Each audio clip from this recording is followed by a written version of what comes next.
no surprise to you, I'm assuming, that Well, this happened. it's only going to get worse. So, I think it's somewhat ironic that yesterday, there was a Commerce subcommittee meeting on the legislation for data breaches and notifications. But I just think a company like Anthem and many other companies fail to spend enough money to upgrade, their systems, their security, their firewalls. So there are things that they could do to prevent this from happening. I don't know for sure yet, but we do know that the hackers were able to gain access to their servers.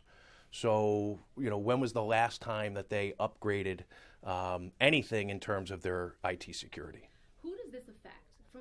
We don't know if anyone in New Jersey was actually affected because Anthem, from what we're trying to find out, Anthem has not told us. They're not saying how many people are where. Exactly. But people in New Jersey could be affected because there are affiliate companies through Anthem that are also, now been exposed. And that's about 67 million people.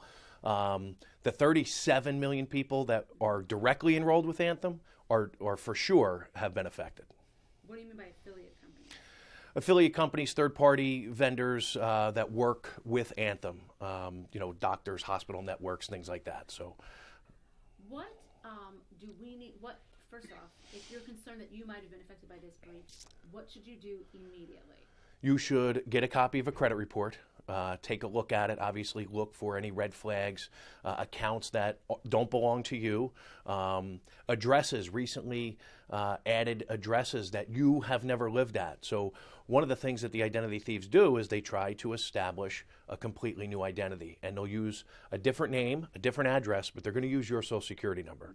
So look at the report, and then, unfortunately, in today's day and world, you really need to be involved in a credit monitoring program that also has the resolution services, because people always say, Paul, what if I get the alert that somebody just tried to open up a credit card or multiple cards, or they're leasing a car or buying a house? So the average person doesn't know what to do. So make sure you have some type of resolution service that goes along with the credit monitoring. And I say it's unfortunate because the free services that are out there are just inadequate. So people are going to wind up having to pay anywhere from $10 to $20 a month for that service. But it's the world we live in.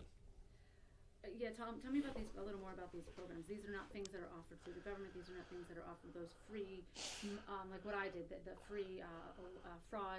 The fraud alert, so if you know you've been affected, you might want to even go take it a step further and put a security freeze on your credit reports. And that means that no one, including you, would be able to gain access to your credit reports without first providing a PIN or a password. The fraud alert just says to creditors who are pulling your reports, go an extra step in terms of verifying that the person is who they say they are. How would a credit report help me? Even if someone stole my information yesterday, could they have, with the credit report? So that's where the monitoring comes in. The credit report is a snapshot in real time, and it might not help you if this is something that hasn't been reported yet. So that's where credit monitoring comes in. Once you provide the company with your information, if it's used in any way that's not consistent, you should get an alert via email or text. Tell me more about these. Who does these monitoring programs that you would have to, I guess, pay for? Well, the shameless plug would be we, Better Qualified, certainly provides free credit reports along with a monitoring service that really is, ours is only like $6.95 a month. So again, anywhere from $7, $8. Some of the higher ones, like there's a LifeLock, most of the people know because they do so much marketing. But they're on the upper side, $20, lots of bells and whistles that I don't think you really need. You need to be alerted, and you need to have the resolution service. Someone that's going to help you. If someone's opened up the reports, what do I do? Well, you need to file a police report, and you need to contact the creditors. And, the average person spends about 2 years trying to undo what the identity thieves have done. And is this what happened here, this breach? Do you think the company's doing enough to help? Do you think? No, I think one of the things that I try and champion, and the things that we talk about, are all of the companies thus far, in my opinion, have fallen short in notifying the clients, customers on time, and then don't just provide a one bureau credit report. There's 3 bureaus, and so for that very reason, they need a 3 bureau credit monitoring solution and service.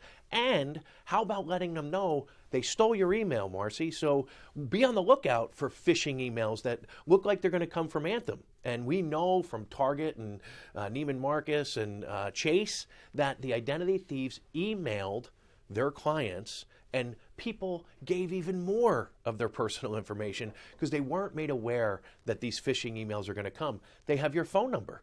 So be on the lookout for phone calls. How you doing? This is Paul Oster from Anthem. Listen, we're just checking on our customers to make sure you're okay. Can you please verify with us your social security number, bank account information? It goes on. And people are in panic mode. Maybe they're rushing to work. They got a kid crying. And all of a sudden they give this information. And then it really becomes a bad situation. Okay. Anything else that you think that we need to bring up in this conversation for folks, whether you're a customer of Anthem or not? Or not, right. So I think the biggest thing for people to realize is don't become numb to this. 2014 was the year of the data breach. And every other day you heard about and people say, well, it didn't hurt me yet.